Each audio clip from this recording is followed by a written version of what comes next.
In a beautiful coastal city, there lived a young woman named Emma. Emma was strikingly beautiful. Her sun-kissed skin radiated warmth, her hazel eyes sparkled like they held secrets of the sea, and her long dark hair cascaded down her shoulders.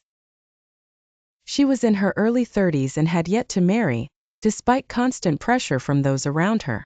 Emma didn't see marriage as a goal that needed to be achieved at any cost. She was living an independent and happy life, working as a successful fashion designer at a major company. Her passion for her work drove her, and her designs were the talk of the town. Yet, despite her career success, her personal life was always a topic of conversation among family and neighbors. Whenever Emma attended a family gathering or a social event, people would ask, "When are you getting married?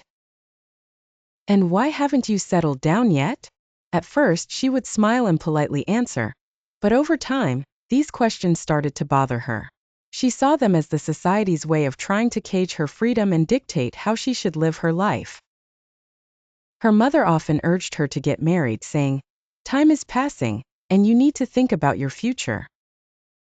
Her father, while more understanding, couldn't hide his worry that his only daughter would end up alone.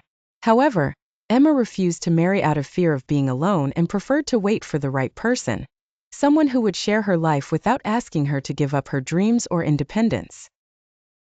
One day, Emma decided to take a break from work and travel to a small European town known for its natural beauty and tranquility.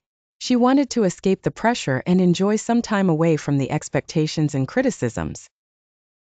The town was charming, with narrow cobblestone streets and old cafes that smelled of freshly brewed coffee. During her trip, Emma found herself sitting in a cafe overlooking the river, with a book in one hand and a steaming cup of coffee in the other.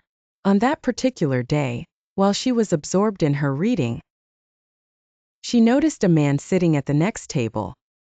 He appeared to be in his early 40s, a fellow traveler, quietly observing the surroundings. At first, there was no conversation between them, but after their eyes met several times, a spontaneous exchange began.